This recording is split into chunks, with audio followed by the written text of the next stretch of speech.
Iraq now and then. Ancient Mesopotamia, site of the Garden of Eden, some believe, and the Tower of Babel. Millennia ago, early civilizations flourished here, built cities such as Babylon and Nineveh, created art, the first writing and codes of law. Now, for 41 days, it's been a land of violence. Robert Adams, head of the Smithsonian in Washington, leader of many archaeological expeditions to Iraq, last week drawing maps at the hurried request of the CIA just before the ground war.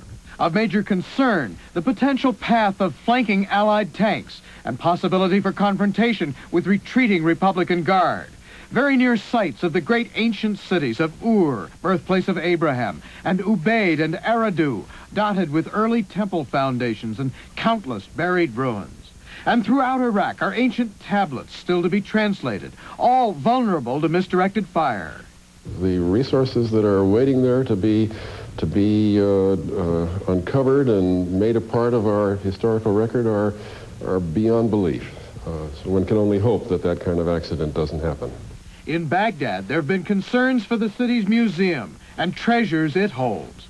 The destruction would be comparable to, as far as I'm concerned, as far as the history of civilization is concerned, it would be comparable to a bomb hitting the British Museum or the Louvre or the Metropolitan Museum in this country.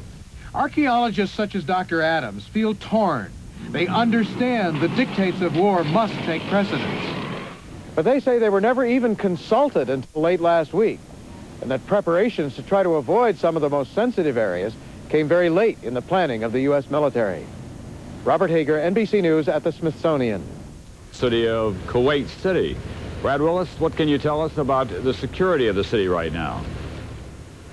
Well, Tom, I can tell you it's somewhat of a mixed bag. We do understand that most of Kuwait City has been secured, that many Iraqis throughout the city have turned themselves in throughout the day to whoever would take them, to Kuwaiti citizens, even to trying to turn themselves into some journalists, and of course to coalition forces here.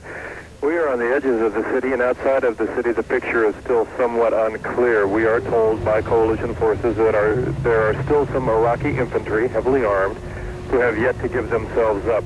They may attempt to escape, they may attempt some kind of an attack. So the military is heavily on guard here on the outskirts, and the battle is far from over. But everywhere we do see the destruction of the Iraqi forces. Coming into towards Kuwait City, we have seen burned out tanks and armored personnel carriers, some bodies inside. The coalition forces have clearly just rolled right on up to the city gates and are in complete control of the situation. And Brad, what about the Kuwaiti citizens? Earlier we saw that report that you had about the prayer of Thanksgiving and the others who were raising their flag in the city itself. Are they out on the streets tonight?